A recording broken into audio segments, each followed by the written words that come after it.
The door hit the frame before my girlfriend could step inside. My uncle's arm was still stretched across it when he said, "Calm as a verdict, you're not family anymore." Behind him, my mother laughed. Not nervous, not shocked, amused. "Just leave the food," she said. "It's the only useful thing you bring." Then she slammed the door on my girlfriend's face. The sound echoed longer than it should have. Wood on wood. Final.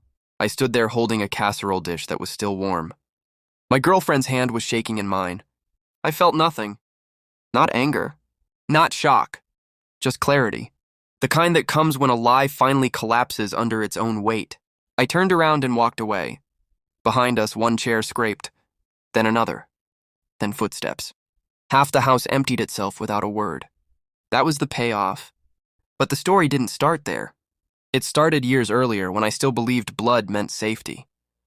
I grew up thinking loyalty was automatic. That family was a closed system.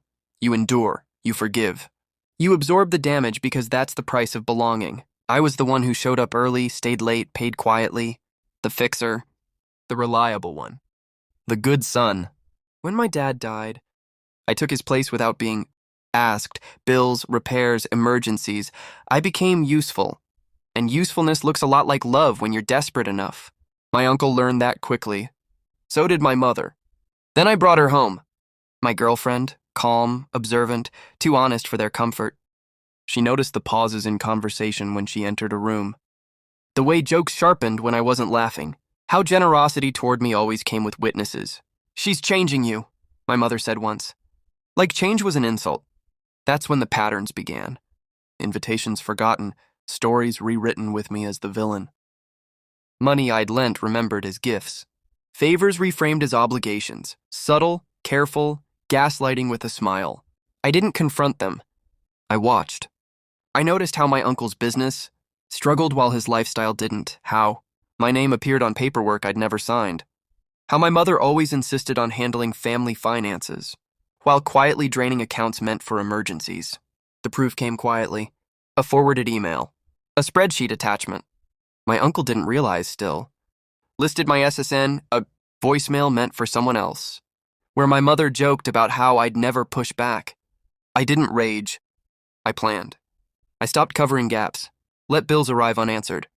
I separated accounts. Froze my credit. I documented everything. Timestamps, transfers, signatures. I consulted a lawyer under the excuse of estate planning. I let them think I was distracted. Still useful. Still obedient. Then I invited everyone to Thanksgiving. Neutral ground, public, traditional. They love tradition because it disguises control as culture. I brought the food like always. My girlfriend wore a simple dress. No armor, just presence. The ambush came fast. Faster than I expected. My uncle blocking the door. My mother's laugh. The words chosen to wound, not just exclude. What they didn't know was that 3 hours earlier, emails had gone out. Bank alerts. Legal notices.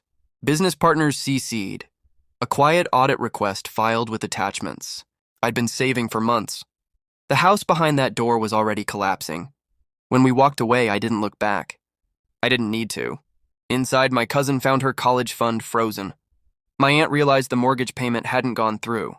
My uncle's phone started vibrating like a dying. Insect, partner, accountant, lawyer, all asking the same question. "What is this?" That's when the chairs scraped. One by one, people followed us out.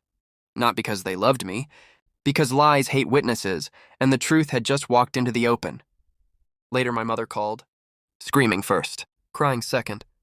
Bargaining last. "I did everything for you," she said. I let the silence answer. I didn't destroy them. I stepped aside and let gravity do its work. I reclaimed what was mine. I pressed charges where it mattered. I walked away where it didn't. Some people think revenge needs noise, violence, public humiliation. They're wrong. Real revenge is precision. It's letting someone see the moment they mistook your patience for permission. It's watching them realize too late that the person they underestimated was the only thing holding their world together. That night, my girlfriend asked if I was okay. I told her the truth. I've never felt lighter. Because family isn't who shares your blood. It's who doesn't laugh when a door is slammed in your face. And sometimes the most satisfying justice is simply leaving and taking the truth with you.